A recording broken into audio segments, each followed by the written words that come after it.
ചെറുള്ളി ജീരകവും കൂടി ചേർത്തരച്ച് കടുക് തളിച്ച് കഴിഞ്ഞാൽ സൂപ്പർ ചാറ് കറിയായി. അപ്പം നമ്മൾ ഇന്ന് ഇതാണ് നമ്മൾ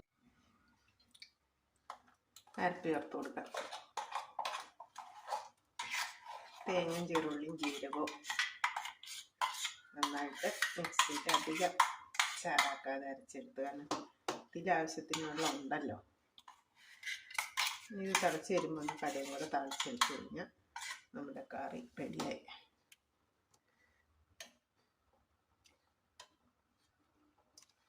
അധികം വെള്ളം എടുക്കണ്ടെന്ന് നോക്കി ഞാൻ പിന്നെ അധികം വെള്ളം കൂട്ടിയില്ല.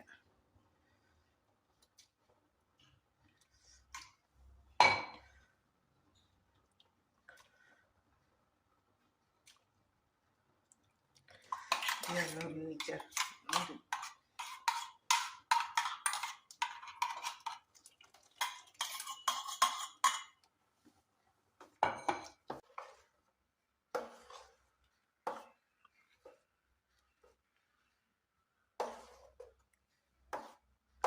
നമ്മുടെ കറി ഇവിടെ റെഡി ആയിട്ടുണ്ട്.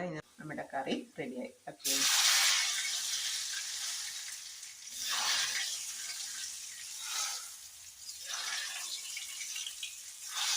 സൂപ്പർ വെജിറ്റേറിയനാണ് ഇന്നത്തെ ഒരു കോമ്പിനേഷൻ കറി.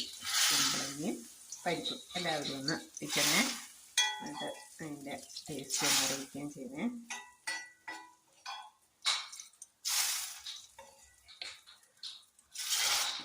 അപ്പോൾ ഇതാണ് നമ്മുടെ കറി, സൂപ്പർ കറി റെഡി ആയിട്ടുണ്ട്. Okay, thank you.